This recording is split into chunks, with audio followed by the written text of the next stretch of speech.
So what exactly is egoism? Because the accusation that Stille's philosophy simply promotes selfish domination rests on a very particular assumption. It assumes that once individuals reject moral obligations and higher ideals, the only thing left is a struggle for power. This is a very commonly held belief. In that picture, the egoist becomes the person who dominates others. So the strongest egoist becomes the ruler. The most successful egoist becomes the sovereign. And in that sense, someone like Peter Thiel would appear to confirm that suspicion. Like I said, he openly praises monopoly. He openly discusses the limits of democracy. He openly thinks in terms of systems that organize the behavior of large populations. But this is precisely where something important needs to be clarified. Because what we are looking at here is not simply egoism. What we're looking at is a particular form of egoism. And to understand that difference, it helps to introduce a concept that's rarely discussed directly in debates about Stille. And this is objectification. This has been on my mind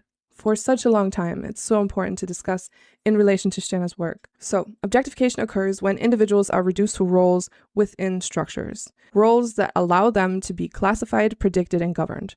This is something modern social theory has examined extensively. Michel Foucault, for example, spent a lot of his work analyzing how institutions produce what we would call governable subjects. So the prisoner, the patient, the student, the citizen, and so forth. And each of these roles allows institutions to organize and regulate behavior, but they also transform individuals into objects of knowledge and control.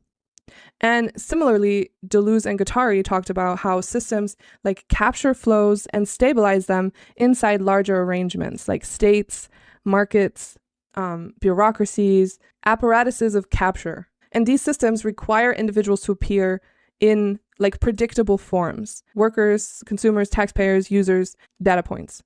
And once individuals are stabilized within these roles, they become easier to manage, like easier to regulate, easier to integrate into larger structures, into larger systems. Now, from the perspective of the system architect, this is not necessarily malicious. It's kind of simply how large systems function, but it does involve a transformation. Living individuals become functions within structures, so objects rather than egos. And that's exactly where Peter Thiel becomes philosophically useful. Because what Thiel represents is a form of egoism that tends toward architecture.